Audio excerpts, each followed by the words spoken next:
Assalamualaikum warahmatullahi wabarakatuh. Perkenalkan, nama saya Emo Nasib Sadi dari kelas 2C.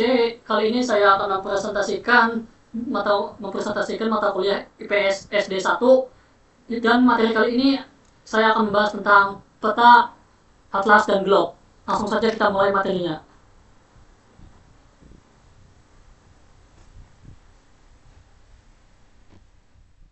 Oke, sesuai untuk mari kita mulai. Berikutnya ada arti peta.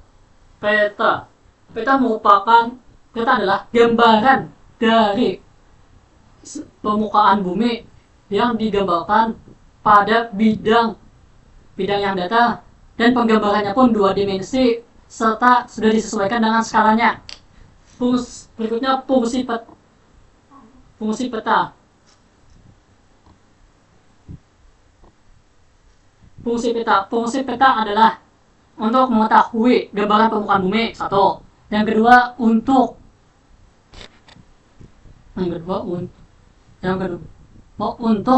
mengetahui lokasi kita. Tiga, untuk mengetahui unsur-unsur keuangan seperti jarak, keliling, dan sebagainya. Keempat, untuk tidak begitu apa saya menyajikan sebagai penyajian, sebagai bahan persiapan bagi para peneliti sebelum melakukan survei. Oke, langsung masuk ke jenisnya. Jenis peta ada 4, yaitu berdasarkan isi, berdasarkan skala, berdasarkan bentuknya, dan berdasarkan proses pembuatannya. Dari sini dimulai dari peta umum. Peta umum biasanya penggambarannya masih berupa hal-hal umum dan layak. Hal-hal umum.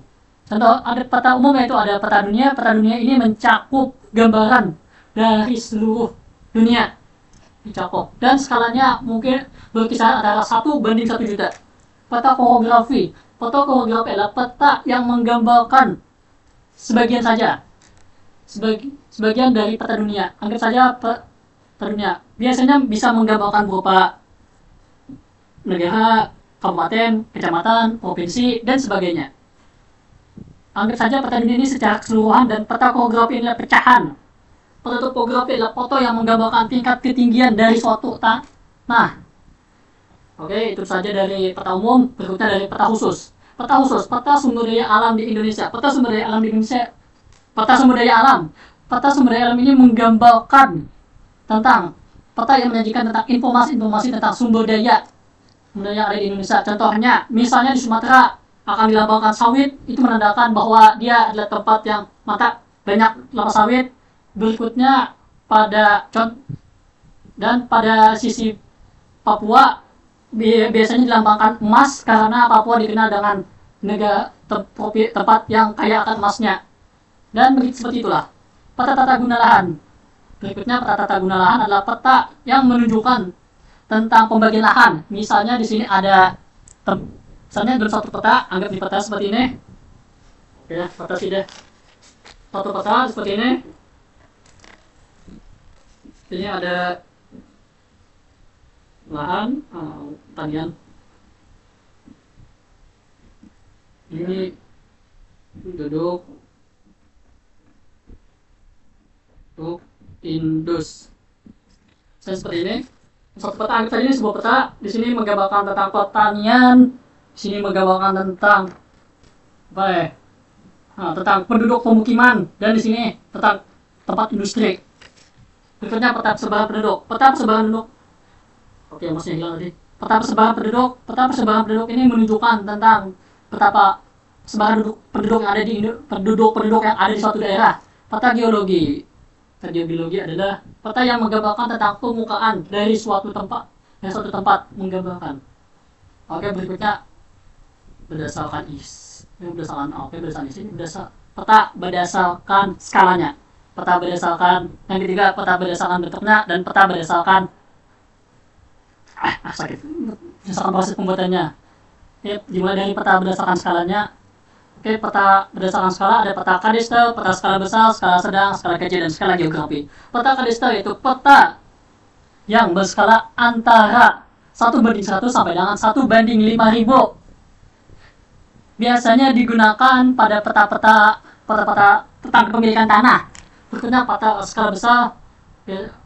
Izin saya ingin melihat sudut pandang kamera saya seperti apa. Oke. Peta skala besar. Peta skala besar di sini adalah peta yang berskala antara 1:5.000 sampai dengan 1:250.000. Peta skala besar biasanya digunakan untuk peta-peta topografi atau peta-peta yang menggambarkan ketinggian suatu tanah. Peta skala sedang adalah peta yang berskala antara 1:250.000 sampai dengan 1:5.000. Biasanya digambarkan pada peta-peta kabupaten, provinsi dan sebagainya. Nanti akan saya tunjukkan salah satunya pada sesi review peta. Peta skala kecil. Peta skala kecil adalah peta yang berskala antara 1:500.000 sampai dengan 1 juta.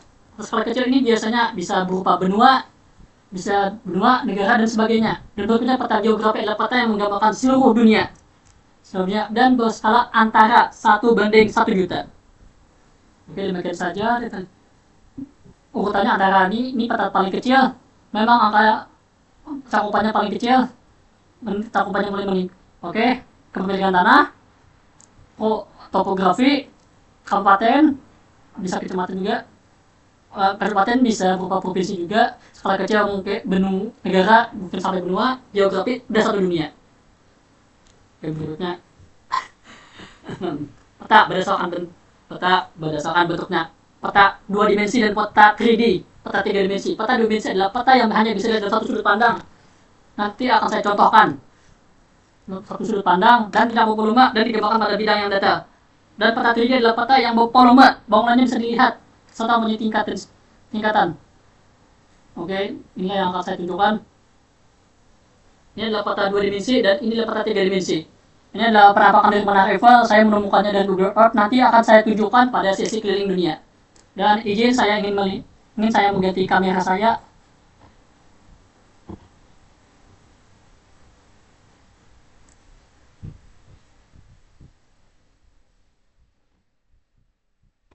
Nah, seperti ini. Harusnya sudah tampak jelas. Saya tidak bisa melihat kamera saya, maka dari itu saya izin Pak. Izin, mungkin saya akan pindah-pindah pulang balik aplikasi.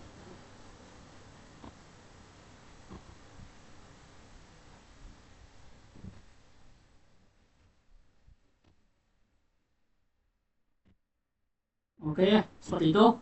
Dan berikutnya adalah peta berdasarkan proses pembuatannya. Yaitu ada peta terestrial dan peta hasil pengindaran jauh. Peta terestrial adalah peta buatan manusia karena manusia jalan kaki. Kekurangan peta ini adalah cukup lelah untuk pembuatannya dan hasilnya pun untuk pembuatannya cukup sulit dan hanya cocok untuk skala-skala kecil seperti tata guna lahan yang peta kadastel, tata guna lahan yang skalanya 1:500. Cocok untuk itu. Kalau peta benua mungkin asal sanggup aja manusianya. Seperti inilah peta hasil pengindaran jauh. Peta hasil pengindaran adalah peta hasil dari satelit, drone atau apapun, bukan berupa hasil pengukuran manusia. Berikutnya adalah perhitungan skala. Pada perhitungan skala ada nanti akan saya tunjukkan bagaimana cara menjawab soal ini. Jangan menggunakan ini. Nanti di sini saya bro.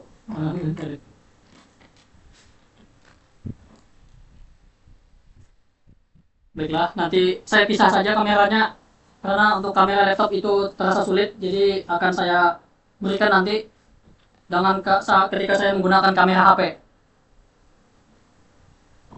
Oke, beralih dari sudut pandang kamera HP.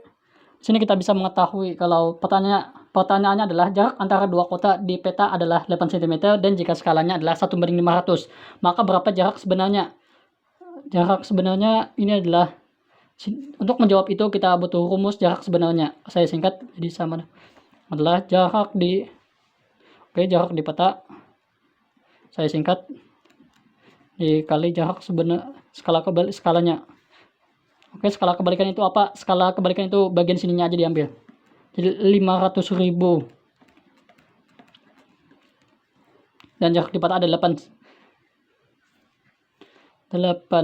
Maka dari itu kita bisa masukkan rumusnya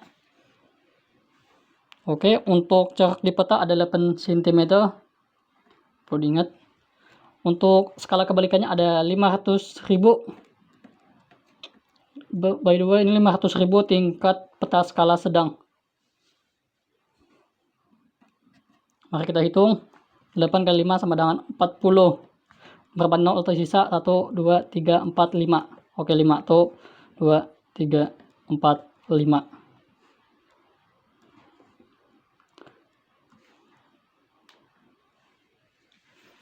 Oke, ini jawabannya masih cm. Namun jarak sebenarnya itu biasanya kita akan menggunakan kilometer. Dan untuk mengubah cm ke kilometer, kita harus menggunakan ini. Mari kita lihat dari km ke cm, dari cm ke kilometer ada berapa kali naik. Dia kalau naik itu dibagi 10, kalau turun itu dikali 10. Jadi berapa kali? 1, 2, 3, 4, 5. Oke, 5. Karena 5, mari kita coret 5 nolnya. Jadi 1, 2, 3, 4, 5. Oke, 40 km. Jadi jarak sebenarnya adalah 40 km. Oke, demikian saja yang dapat saya sampaikan. Beralih ke komponen yang ada pada peta. Komponen yang ada pada peta adalah judul peta, skala peta, legenda atau keterangan,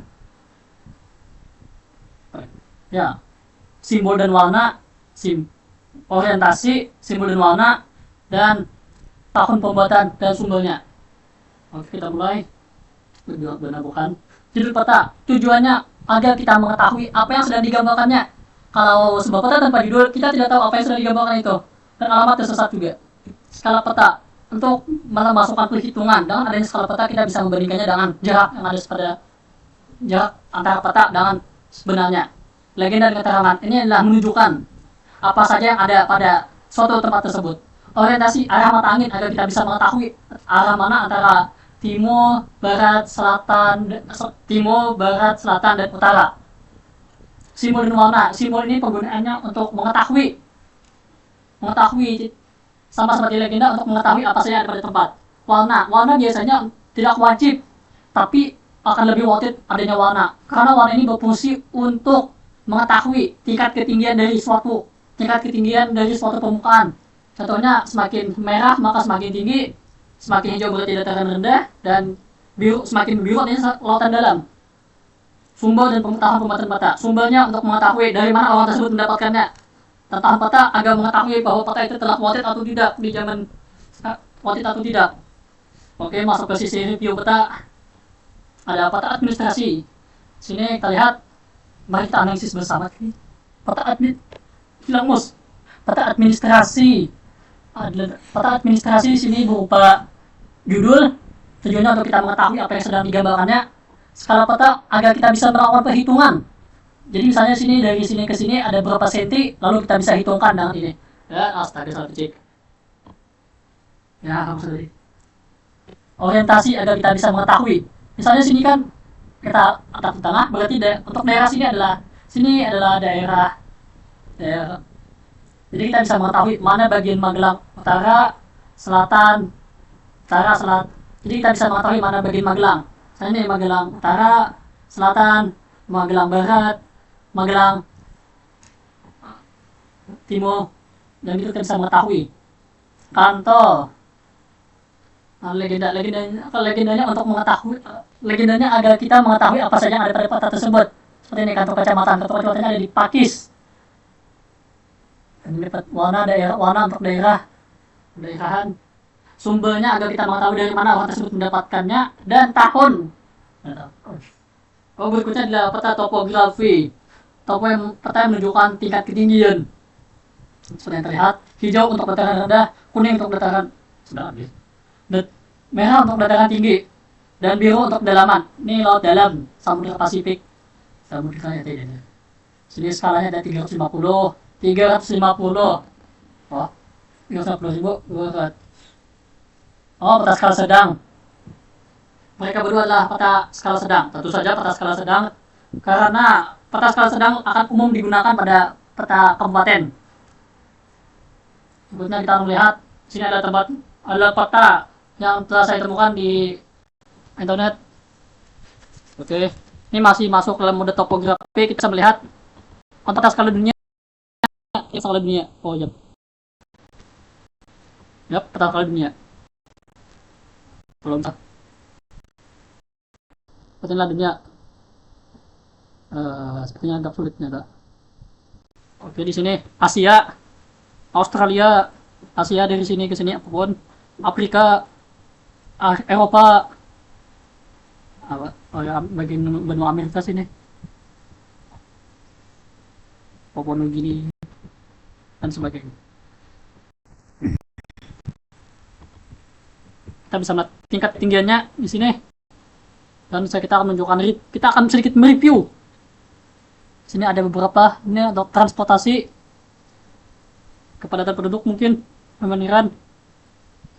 Saya juga masih pertama kalinya untuk mencoba website ini. Oke, mungkin itu saja yang dapat saya sampaikan. Untuk linknya nanti akan saya cantumkan di deskripsi. Kita lanjut ke peta. Dan berikutnya saya izin lagi, Pak. Izin untuk melihat bagaimana kamera saya. Oke, cukup.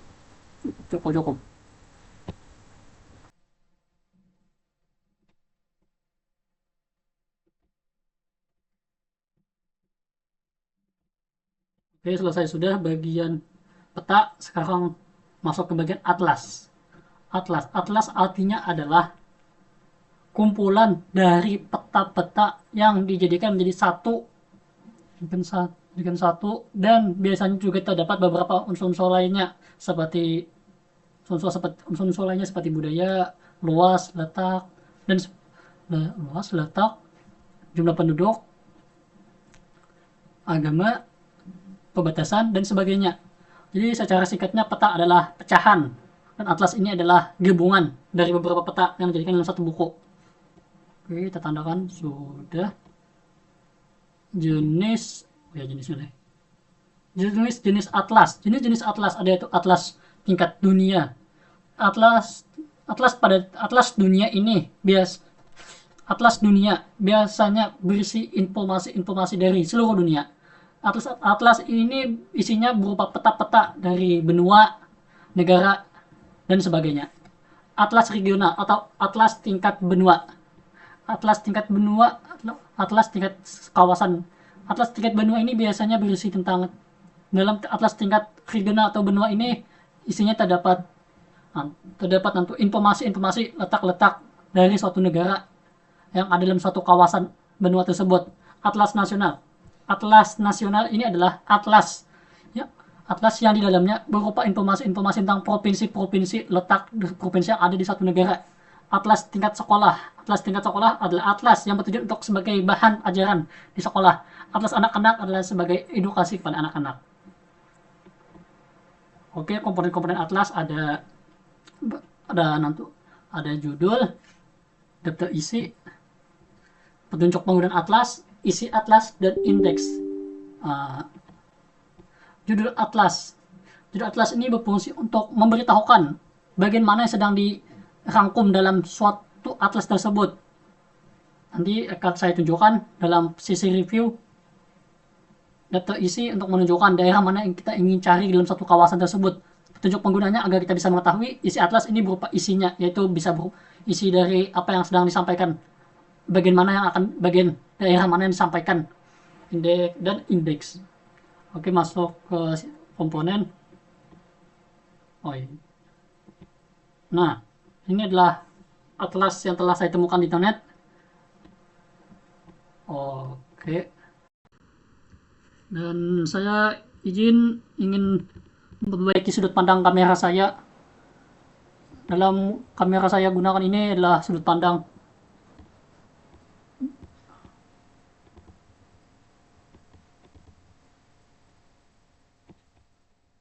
kamera yang saya gunakan. Nah, dengan begini maka atas ini bisa dilihat. Itu tadi karena saya tidak bisa melihat bagaimana sudut pandang kamera, sudut pandang wajah saya di laptop. Dan kita lihat ini adalah atlas nasional. Atlas nasional, data isinya, dan di sini adalah dan di sini masuk ke bagian Aceh.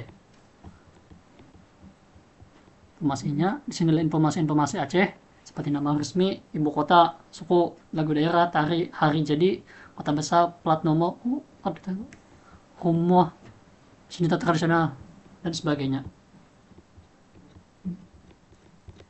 Oke, demikian itu saja yang mungkin bisa saya tunjukkan dari contoh atlas.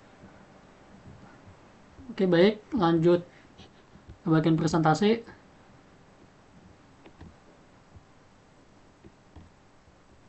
Izin lagi, saya ingin memperbaiki sudut pandang kamera karena wajah saya tidak tertampang di laptop. Jadi karena aplikasi yang saya gunakan.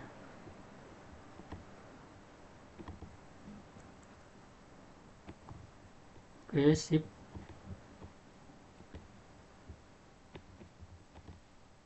Oke, saatnya kita masuk ke tadi sudah. Oh ya, tadi sisi review. Berikutnya adalah globe. Globe berasal dari bahasa globe. Globe ini adalah globe secara bahasa. Globe ini berasal dari kata globus yang artinya bulat. Lalu apa? Globe ini adalah gambaran dari permukaan bumi yang tergambar 3 dimensi pada permukaan yang bulat. Lihat. Bola ternyata. Sini lihat. Oke, rasa. Jadi globe adalah kuantiron bola bumi. Matikan mode. Kegunaan. Globe digunakan sebagai satu penggambaran permukaan bumi yang lebih jelas. Kedua, sebagai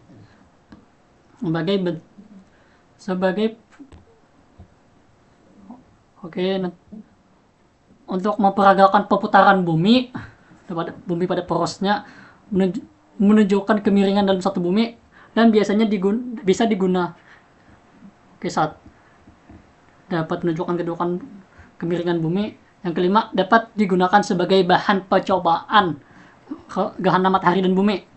Yang keenam, dapat membuktikan garis tanggal internasional, yaitu pertemuan garis bojor 1800 dengan beberapa pembelokan penyimpangan lainnya. Mengetahui bentuk. Oke, di sini akan saya tunjukkan mengapa mencari jalur kapal laut atau udara terdekat di antara dua tempat titik.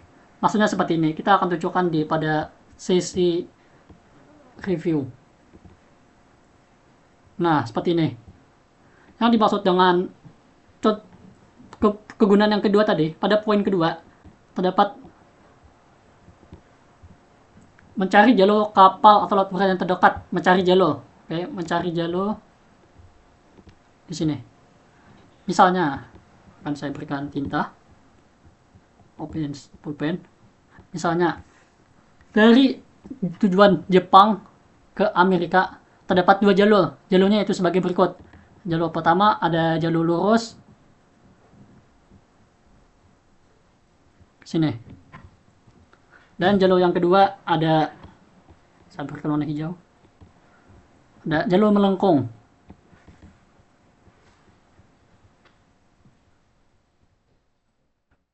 Seperti ini. Lalu apa bedanya? Itu saja, keduanya berbeda. Jalur merah ini jalur yang lebih lama namun lebih santai karena jalannya lurus.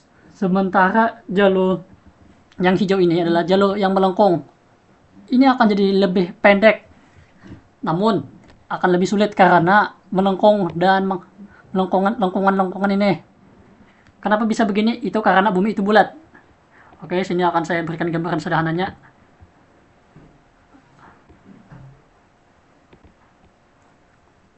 Kenapa bisa terdapat perbedaan? Itu terdapat perbedaan karena bumi ini bulat seperti ini. Mana? Misalnya seperti ini, bumi bulat. Dalam bulat tersebut ini adalah pusatnya. Buat besar. Itu adalah pusat. Sini Jepang dan sini Amerika. Mekanismenya sama seperti tawaf. Dalam tawaf itu yang dekat dengan Ka'bah maka perputarannya akan lebih cepat dan perputarannya akan lebih cepat. Tapi bagi yang jauh dari Ka'bah maka tawafnya itu akan lebih lama. Nah, mekanismenya juga seperti itu. Itu karena bumi itu bulat. Dimulai. Oke. Jalur pertama ini jalur merah, mereka lurus. Tentu saja ini menjauh. Mereka tidak mendekati pusat, berbeda dengan jalur hijau. Jalur hijau, jalur melengkung yang mendekati pusat dulu. Mendekati pusat, lalu setelah mendekat pusat, lalu melakukan perbelokan. Tentunya jalur yang hijau ini akan lebih melelahkan, namun akan lebih singkat. Mekanismenya tadi sama seperti itu karena bulat. Kalau saja bumi itu datar,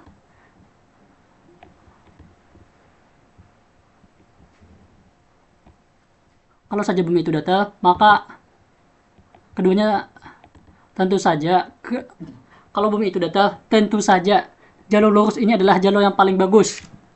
Sementara jalur hijau ini jalur lurus ini lebih bagus dibandingkan jalur melengkung. Itu kalau bumi itu datar, tapi ini bumi ini bulat. Sama sepertinya pada konsep tawaf. Pada konsep tawaf itu adalah ibadah mengelilingi Ka'bah dalam 7 keliling. Mengelilingi Ka'bah 7 kali. Begitulah juga konsepnya.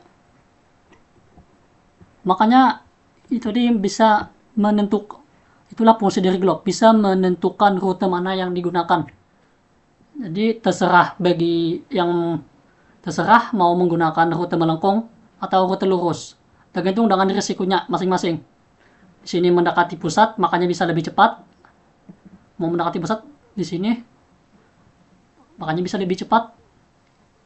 Tapi tentunya pasti lebih melelahkan. Sini lebih lama karena seperti yang terlihat semakin jauh dari pusat maka akan semakin jauh. Semakin lama juga. Ini tapi lebih santai. Oke. Berikutnya akan saya tunjukkan adalah saya mati. Berikutnya adalah sesi keliling dunia. Adalah sesi yang saya tunggu-tunggu. Oh, YP.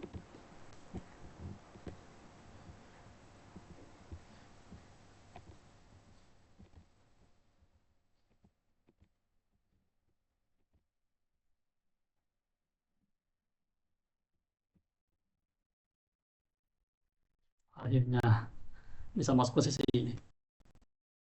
Di sini kita bisa melihat bentuk bumi. Di sini adalah titik koordinat.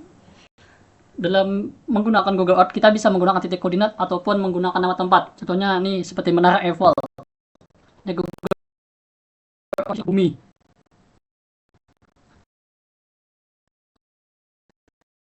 Untuk memperbaiki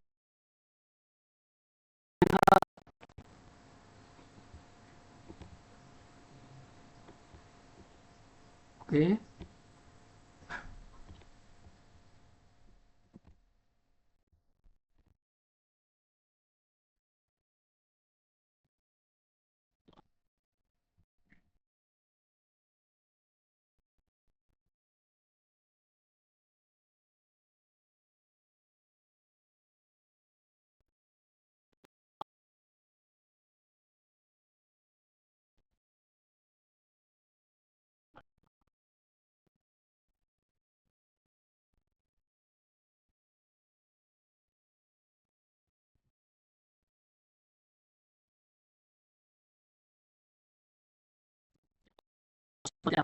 Ini untuk besi. Nanti saya akan coba dari satelit. Kalau udah kelihatan map itu pandang.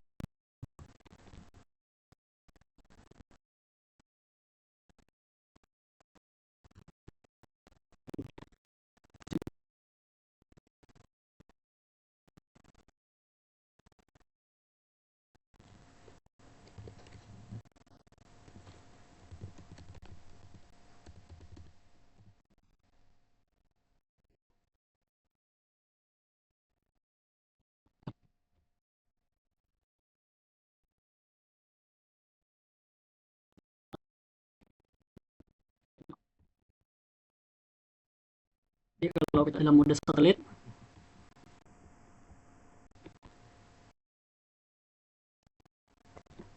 ini untuk model 3D-nya, sejarah. Oke, sudah. Dalam aplikasi sini, di sini kita bisa melihat sejarahnya dalam. Kita tentukan tempatnya dulu. Contohnya Monas.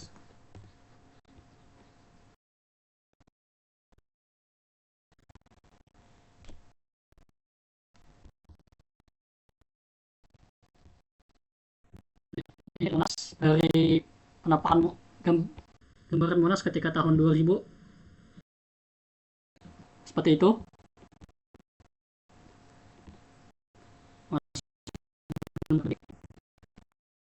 Monas di tahun 2024. Berikutnya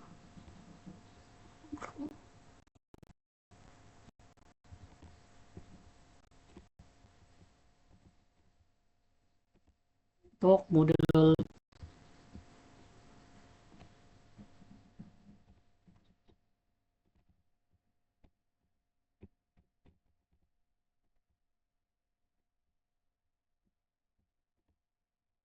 Nah, di sini kita menggunakan modelnya. Sini ada satelit base. Cara sudut pandangnya. Oke, contohnya kita akan menggunakan model 3D pada ada pada Gunung Bromo.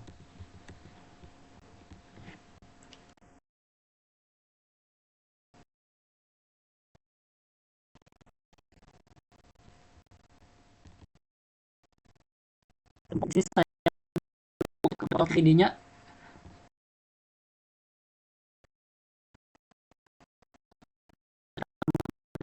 satu.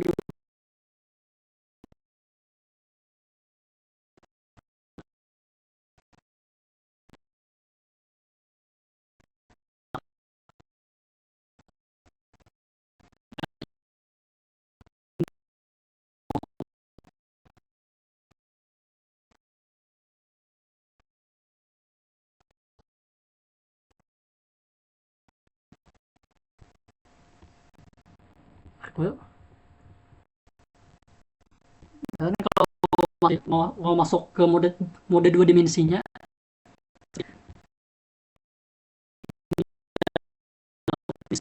dalam mode 3D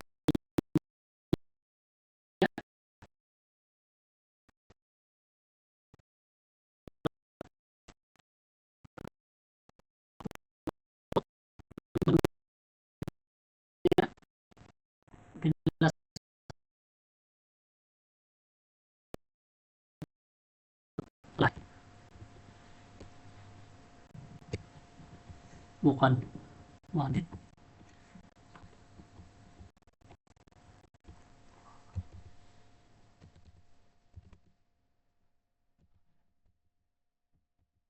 Nah, Apple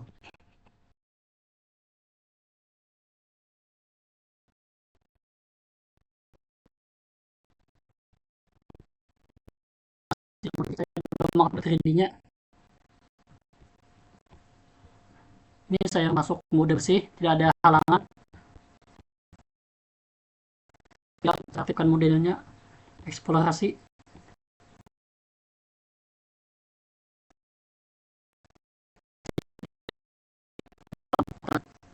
dan sebagainya. Di sini kita bisa melihat ada bukan mode fotonya.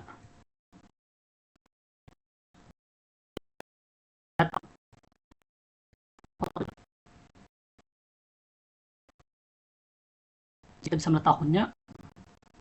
Namun untuk melihat model 3D-nya saya akan hilangkan dulu model. Selanjutnya saya akan aktifkan dulu.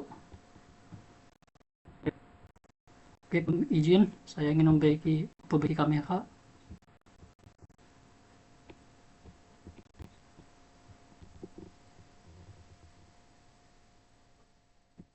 Nah, baiklah kita bersihkan dulu karena ini penghalang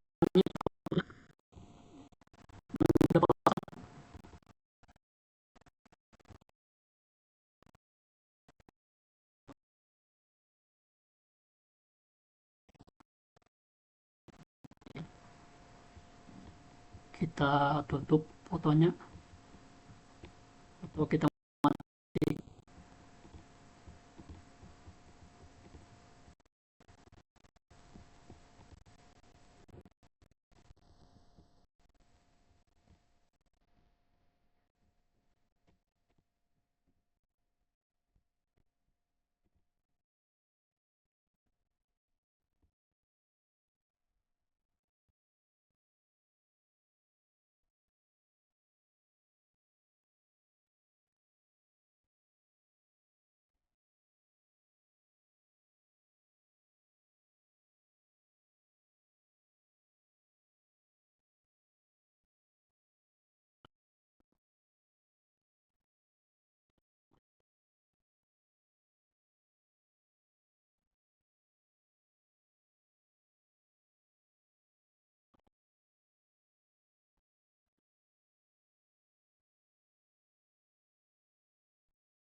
Menggunakan koordinat sebagai bentuk perjalanan, dan koordinatnya tadi telah saya letakkan di sini.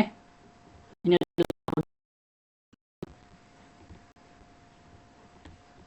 oh, sebenarnya saya harus masuk mode edit.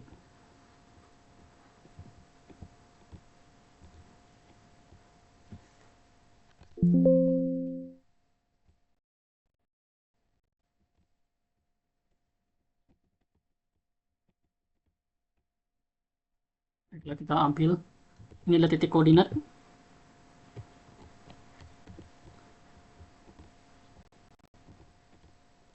CTLV.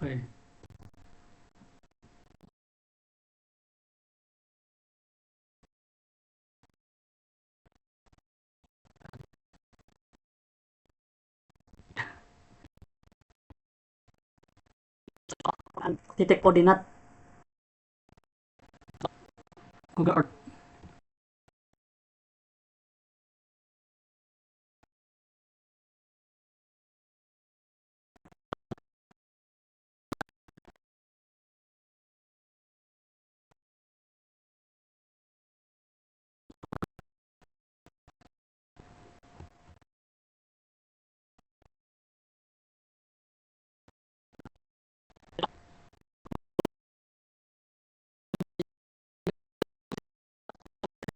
Tempat-tempat hanya tempat-tempat tertentu saja yang bisa menggunakan model 3D-nya.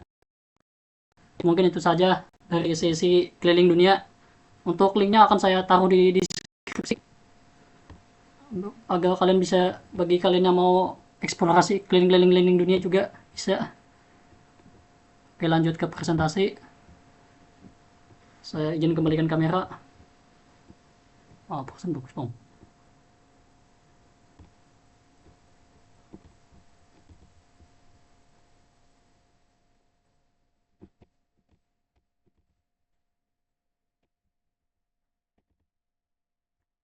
Aplikasi ini tuh Pong, kameranya tidak bisa saya lihat pada saat perekaman. Hanya saya bisa saya lihat ketika perekaman telah selesai.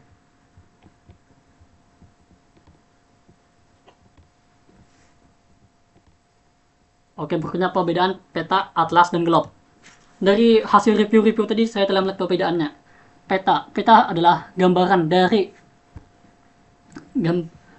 dari sebagian permukaan bumi yang digambarkan dalam bidang data, dan penggambarannya pun masih 2 dimensi.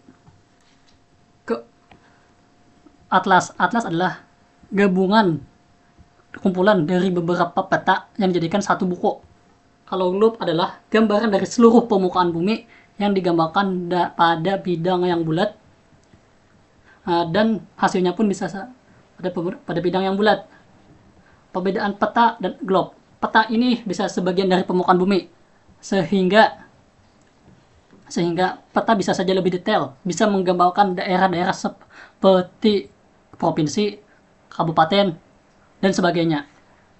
Namun tentu saja peta juga dalam penggambaran peta pasti juga punya batas, yaitu tidak bisa menggambarkan secara terlalu luas. Yang kedua, globe. Dalam globe ini, keuntungannya bisa menggambarkan seluruh permukaan bumi, namun sayang sekali tidak bisa terlalu detail. Contohnya tidak bisa menggambarkan kabupaten. Oke, berikut saya tanda dulu. Panjangnya sudah. Punya peran peta, atlas, dan globe. Peran peta, atlas, dan globe itu mereka bertiga sama-sama. Mereka bertiga itu sama-sama membantu untuk mengetahui lokasi dari suatu tempat. Yang kedua, untuk memahami unsur keruangan dari tempat. Yang kelima, memahami distribusi persebaran antara daratan dan laut. Keempat, memahami lokasi pulau dan lautan. Dan yang kelima, memahami titik khatulistiwa dan sistem pembagian garis lintang dari garis bujur. Nah, demikian mungkin itu saja yang dapat saya sampaikan.